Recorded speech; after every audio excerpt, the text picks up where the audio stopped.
today we got to play Atiwa. So this is a game based on bats, because they're cute. But before we get into it, don't forget to hit the subscribe button and the notification bell, because board games are amazing and bats are super cute. Some people would disagree, I guess. Yeah. I get it, though. I like fruit bats. All right, so now, Randy, can you tell us a little bit more about this game? This is a 2022 release. Board Game Geek has a current rating of 7.6 and a rank of 1847. 1 to 4 player game. Average length is 30 to 120 minutes, so I think it's like 30 minutes per player. Mm-hmm. Age 12 and up, which is probably about right. The design is by Rosenberg. Art is by Andy Elkerton and published by Lookout Games. The MSRP on this, as most Lookout games, is a little pricey. It's $64.99. Card House and Miniature Market both have it in stock, listed at $51.99 though. So either one is pretty much fair game. Okay, all right, so let's talk about quality of components. So we do have a lot of wooden meeples, we have some wild animals, we have some goats, we have some very plain looking fruit. Yeah, they're supposed to be generic fruit, but they're oranges. They look more like oranges anyway. Yeah, and you've got your little meeples, you have some bats. There's a lot of bats. A lot of bats. So that's kind of... Then you have cardboard. It is linen finished. There's a lot of boards. There's these paper... This is actually... colonies. As far as Lookout games go, it's less of a table hog, but it's still a table hog. It's still a table hog, guys. And it's got less bits in it than most of the Lookout games do. And less rules, which we'll get to in a little bit. But there's still a lot of bits. Yes, there's still a lot of bits. So, quality of component-wise, I'm going to give this a 7. Yeah, that's probably where I am. I mean, it's nice that they did put a linen finish on all the cardboard. And, the wood's okay. There's nothing outstanding. I will say, once again, my copy's defective. I'm missing one of I think it's the oranges. I'm missing one of it because you have to have a precise number because everybody's boards have exactly the spaces for all the resources you use during the game. It's very important to the game. And I'm missing one.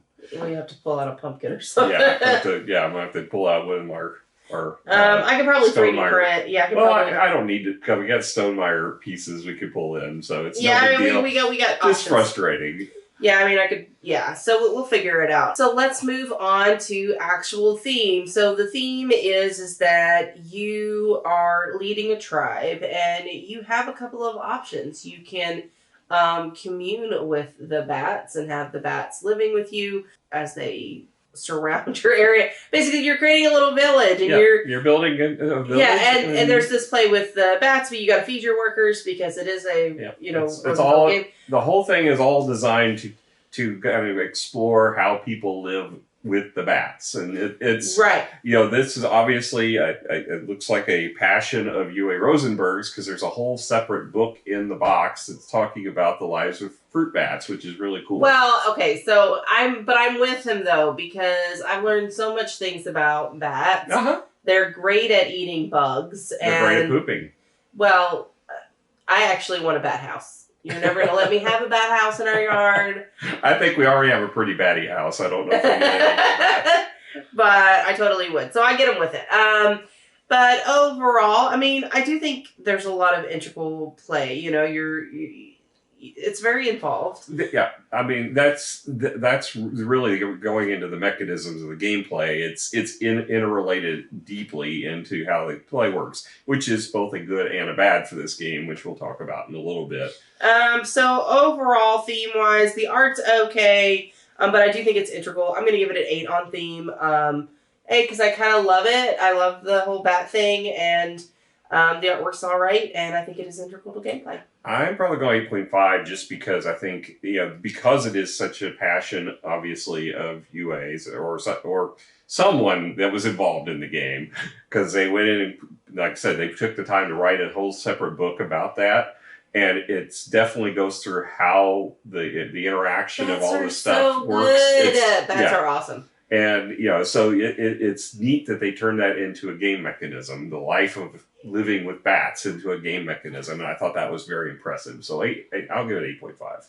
All right. So now let's move on to the rule book. So the rule book is both typical and atypical of a lookout game. It's got no cover. It goes straight into kind of the history, the background, and the pieces. But it's short. It's only 12 pages long, which is very atypical for a lookout game. I mean, there are some, for an advanced level one, I should say. There are some lookout games that are not advanced level. But when I saw advanced level, I'm thinking Agricola, I'm thinking a lot of the other games UA makes, Le Havre, they're much more advanced than this one is. This is probably a medium level game, I would say. But once you get the mechanisms down, it's pretty simple to play.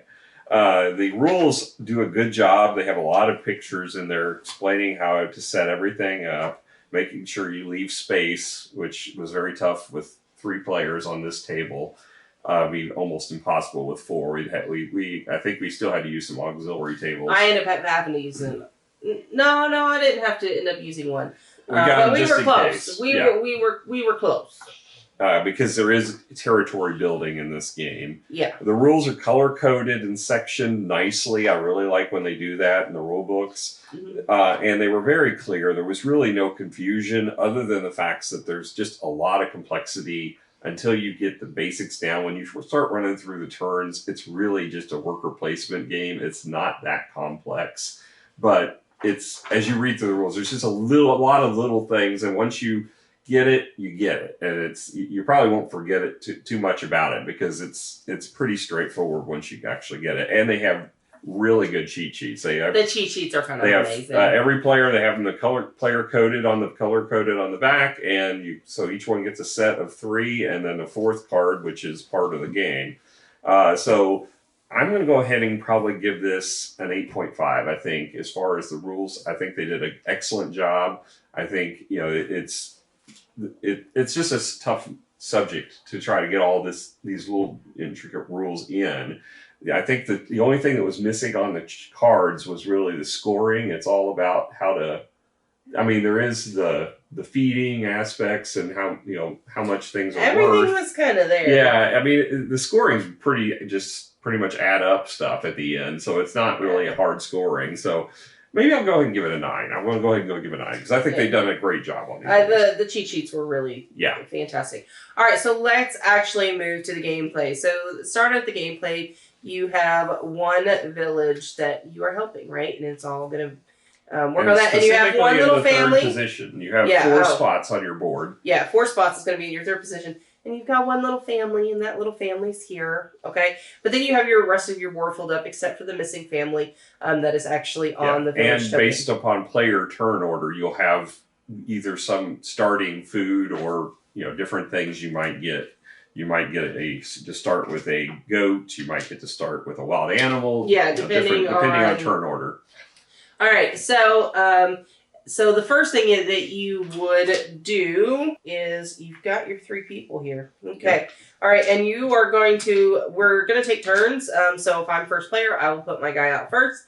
Now there's a couple of things that you can do. So this top area here is basically you get a benefit along with another card. Now be careful with these cards. Some of them have negative victory points. Randy found out. Yeah, unfortunately didn't notice it until after I'd already taken a couple. Yeah. So you get a card. Now, why are cards very relevant? So, for example, this card gives you a spot to put 3 families, a wild animal, a goat, a tree, a bat. Okay. And so when you put these land cards, you do want to end up putting stuff on them to get them off your board because that's where a lot of victory points are at. So you need that room to do that. So that's why you would go and pick those up. Now, there's another place on the board to do that. That's in the bottom here. This is more farmstead, settlement, village, and town, where the top is more of your very, resource gathering kind of areas. Landscape and your terrain as far as like forests and such. Right. Now, these cards are worth a lot of victory points, but you do have to pay a lot of gold. And gold is also kind of victory points. So, take that into consideration. The most important thing is less the victory points you gain, but more the fact that it gives you things to build on. You get places to build more human settlements, and you get more places to place bats, which is key to the game. So just understand that those aren't, I wouldn't consider primary victory points, but they are victory points. So anyway, so that's what's going on there. And then you actually have the center of the board, which is a bunch of different actions. That's placing trees, placing colonies, also advancing these. So normally you're just going to get a normal family. They don't live with bats. They haven't really learned how to commune with the bats. And so you can train them. And when you train them, they get flipped over, and then bats now can also be placed on that location because they can live inside the hut with those people. So there is an action that allows you to do that. You can gain bats, gain wild animals, you can gain gold, you can do a bunch of different things on the board. So in this particular instance, I'm just going to go for it. All right, I'm going to go to this section here that will allow me. Nope, I'm not, because I only have one spot for one tree. I really am just going to need another place to go. I'm going to take a bat. Okay, so I'm going to go here. I'm going to take this card here, like we mentioned. I'm also going to get a gold for that. All right, so taking this card, I'm going to place it in a spot. I have to place it adjacent to the cards I already have out, either adjacent or down below. So in this case, I am going to put it to the left.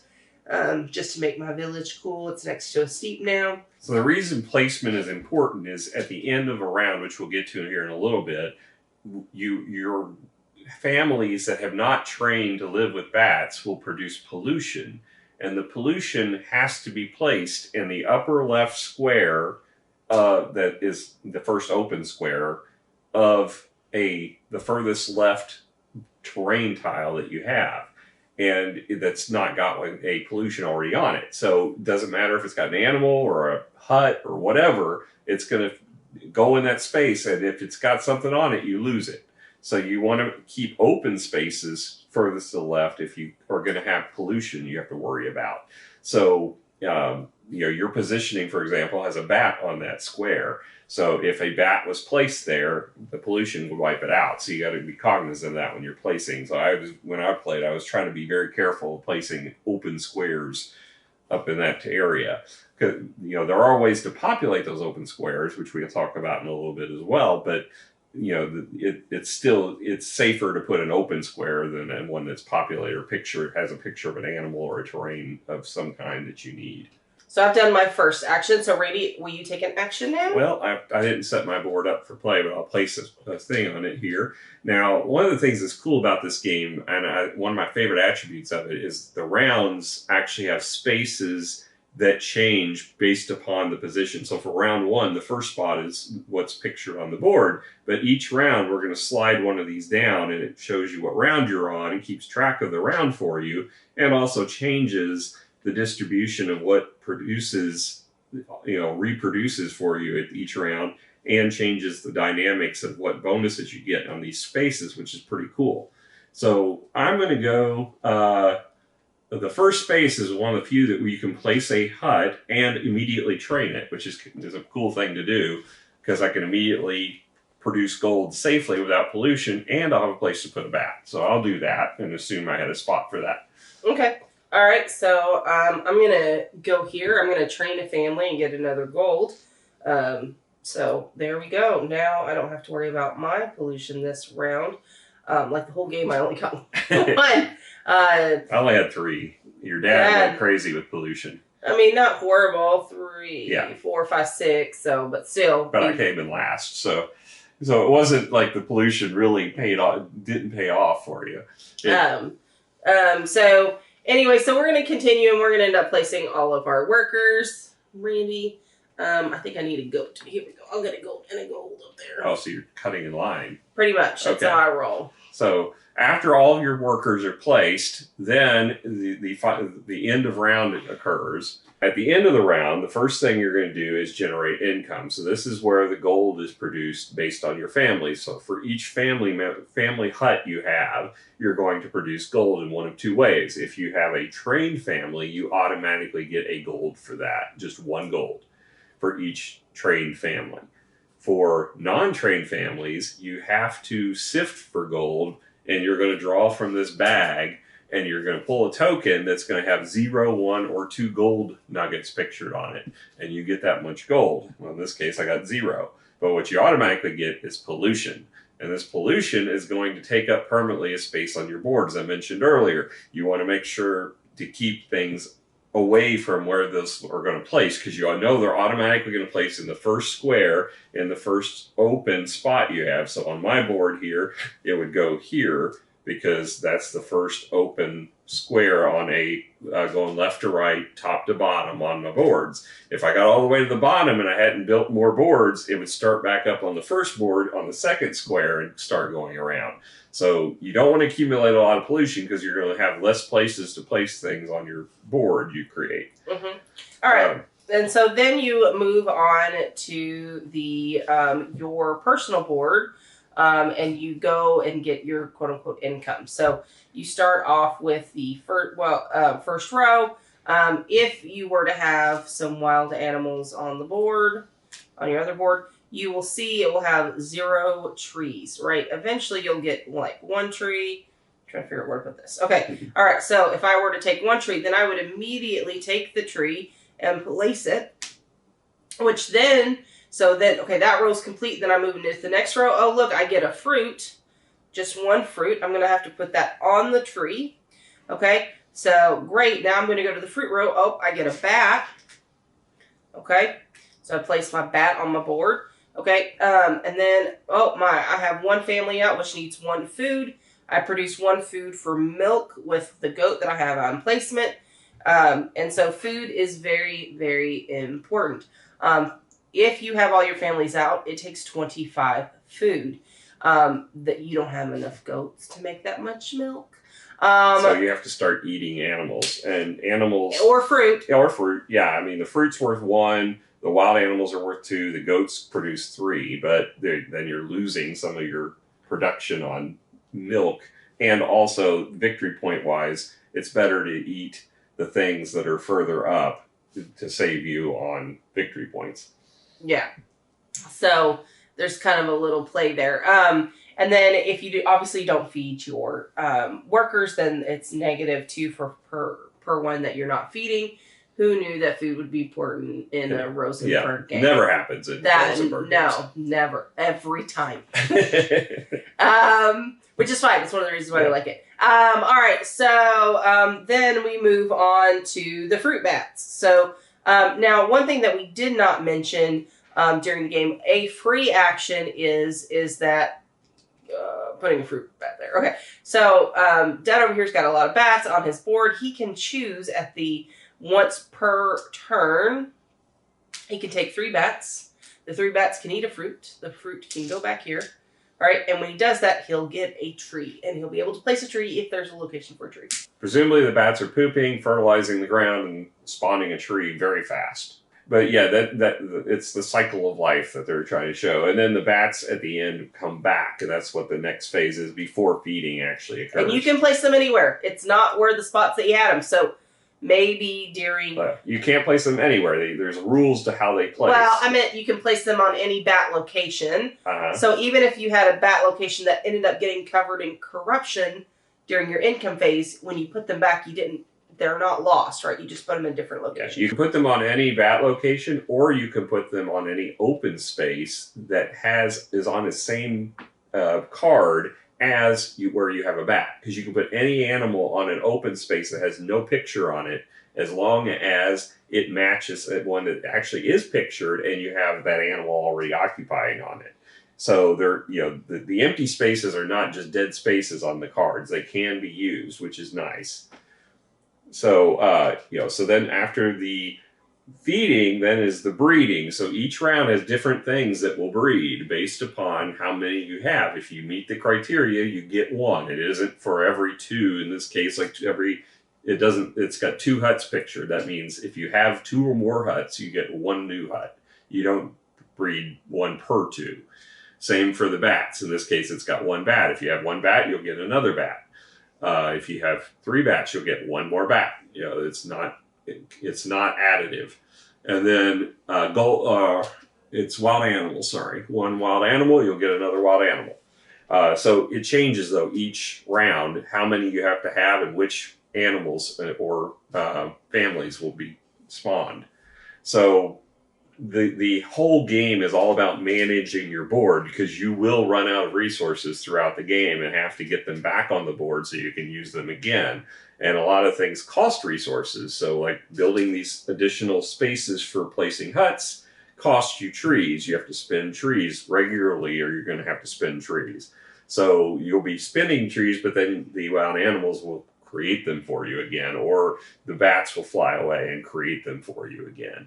But you also have to manage where you're going to be able to place them by getting more land that will allow you to place them onto the board. So there's a lot of mechanisms around there that are really cool in this game. The next piece is you get your workers back from the board. That's very straightforward. You just remove all your workers, and then you reset for the next round, which is clearing out any of the terrain that was not selected, refilling the board up there, and moving the round to the next round. And that's all really there is in maintenance, which is nice to have in this game. So you play through 7 rounds of the game of doing the same thing. So you got 21 actions total in the game. And then at the end, all you do is add up your scores, each based upon how many of these you've emptied on each of your boards. For each row, you're going to get points. And then you lose points for any starvation you do, so 2 points per. And you get the points for the boards themselves, which are sometimes positive. Most of the time they're positive, but some are negative. And then that's your final score. You add that up, and whoever's got the high score wins. So here's what I liked about the game. I thought the mechanisms were pretty cool. I liked how it emulates the life cycle of the bats and integrates it into the gameplay. What I don't like about the game is it's pretty redundant. There's not a lot of variance of choices to make here. You don't have an engine that you're building that you can run with. You don't have choices to make that are different than you can choose from what your opponent might be making for the most part. It's the same choices. It's just how you manage those choices the best. The scoring, really it feels like the bats and the gold are pretty much the only thing that is going to be differentiating your score in the game. Because the land, the value of gaining the land is not that significantly different than the value of the gold that you're paying to get the land. So yes, this was worth 13 points, but at minimum you're spending 10 gold and 7 trees. And 7 trees, which also is victory points. So basically it's a net wash, certainly in the last round, which we didn't really pick up on the first time we played.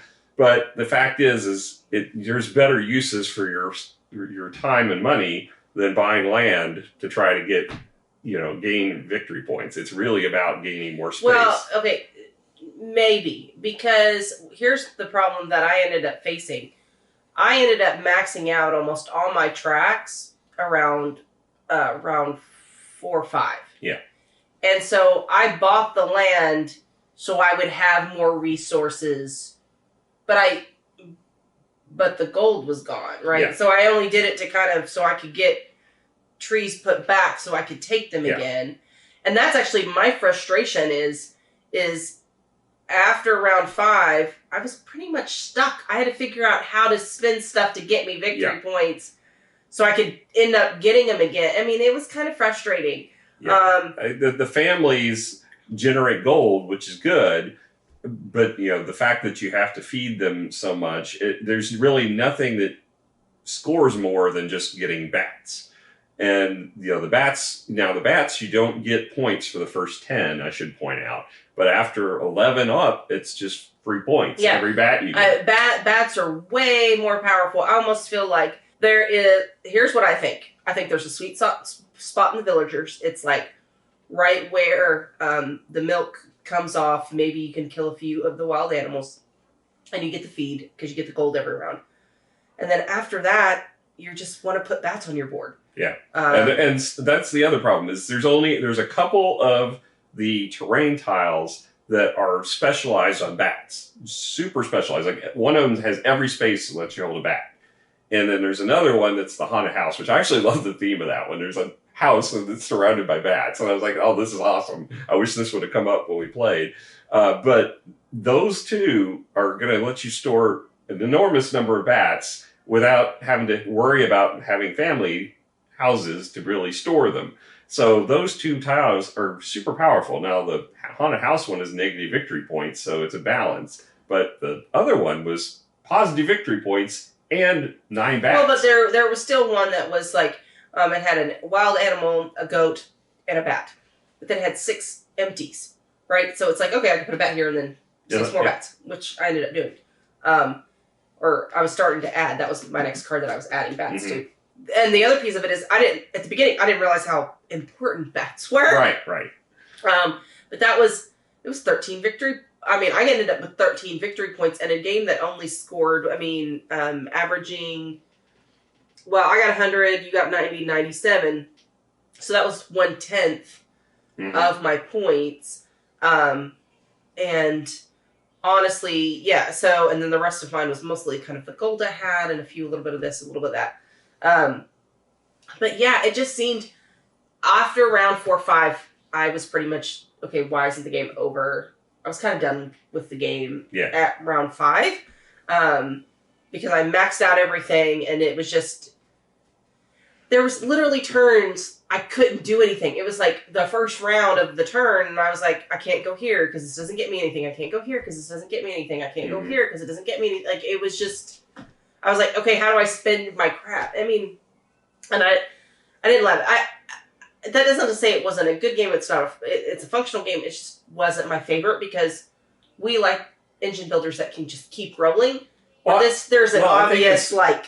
It's for me. It's not the engine building. It's the fact that there didn't feel like there was any differentiation. There wasn't like different ways to score. It's everybody's doing the same things to score. And I like to have a game where my strategy is different than your strategy, and it's different than Robert's or your dad's or whoever. And, we're all playing different games, but we may score similarly or differently based upon our strategy. Because then I feel like, okay, I'm doing something that is personally my style of gameplay. I like games where I have a style. And, like with Terraforming Mars, we all have different styles in that game. Yes, I'm plants. This game, there's no style to individuals. It's just whoever manages their board the best. Well, I mean, I'm not saying that that's a bad. No, and I don't think it is. It's just that's what this game's about. Here's my thing. I capped out on all the things, and there was still 3 rounds to go, and I found it annoying. I was just like, what do I do now? Which normally is not a problem. Like, I want to complete all the things. But I don't know. It just wasn't. I think there's going to be a lot more games of Rosenberg that we're going to play. Oh, and there are. I mean, we play lots of his games, and we love a lot of his games. But I think there's a preference to maybe some of those versus this one. I'm not saying it's bad. No, I think it's mechanically well designed. I just think it's that you have to follow that same rigid mechanics is the problem. Right. It's too rigid.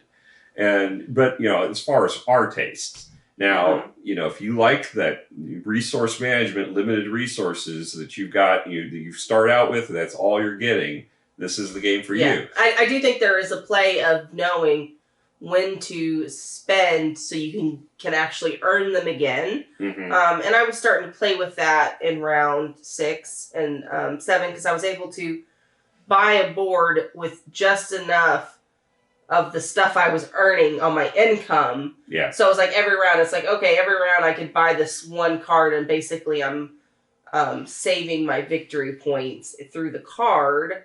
But it wasn't that fun. It was like, okay, I got to do this every round until the end of game. Yeah, so what's your thoughts on score? I'm going to give it a 6.5. That's about where I'm at as well. 6.5 to 7. I'd give it a 7, I think, because I think I really do like the way the mechanics were put together around the bat life cycle. And Yeah. so I thought that was very clever. I just wish it hadn't been as rigid as it felt. Well, and I think you're right. I think there's definitely some individual mechanics that I really enjoyed this game. This up here is really cool. Yeah, the round part, I love that. I love the fact that it changes each round what's available to you. Yeah. But it felt like every other choice was basically the same. It wasn't, there wasn't enough differentiation between the choices to make it feel like you're doing something different than the other players. And, even, we played with 3 players. I don't think it's the 4 players going to make it that much more limited. It just felt like you could do pretty much anything you wanted to do. You might not get the optimal choice because somebody else chose that optimal choice, but you could pretty much do the same thing somewhere else. I mean, the spaces didn't feel that different. Yeah, I mean, it was okay. I mean, in that aspect, there was nothing overpowered either. No, it's well balanced. I'll give you that. It's definitely well balanced. Yeah. So I just, yeah. I mean, it's not a bad game if you enjoy those limited resources, tight, constrained resource games. This could very well be a game for you, and it is getting pretty good reviews on Board Game Geek. So there are a lot of people that like it. There's a lot of people that are Rosenberg fans. I think So it's definitely something you might be interested in if you. Yeah, like definitely look at it because this and it might this might be your cup of tea. Yeah. It's but yeah. I mean, we lean heavily towards Agricola as more of our Rosenberg favorite. But, it may not be yours. You may not like Agricola. We like the flexibility of the occupation cards, a right. Well, and that's just it, though, right? With all the expansions and having all those occupation cards and things like that, it really changes up the game. And, that might be coming with an expansion of, maybe doing something along that line. Maybe. I don't know. I mean, we don't know what that will end up looking like, and that may add some content there. But yeah. All right, guys. Well, we had a great time, and hopefully you'll come hang out with us again. We'll catch you guys later. Bye. Bye.